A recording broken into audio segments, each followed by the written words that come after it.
Hey guys, in this video, I'll show you how to change business name in Google Business Profile. Alright, let's begin. First of all, open your preferred browser and search for Google My Business.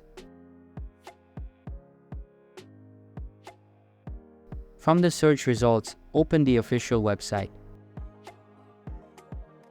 Once you are on the website, click on the Manage Now button.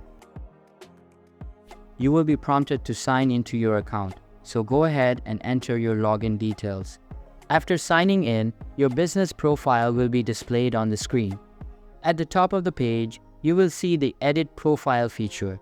Click on it, and a new window will open up. In this window, you will find a pen icon beside your business name. Click on the pen icon, and you will be able to type in a new name of your choice. Enter the preferred name, and then click on the Save button to save the changes. So that's basically how you can change business name in Google Business Profile. And that's it for this video. If you find this helpful, consider subscribing and giving this a big thumbs up. Thanks.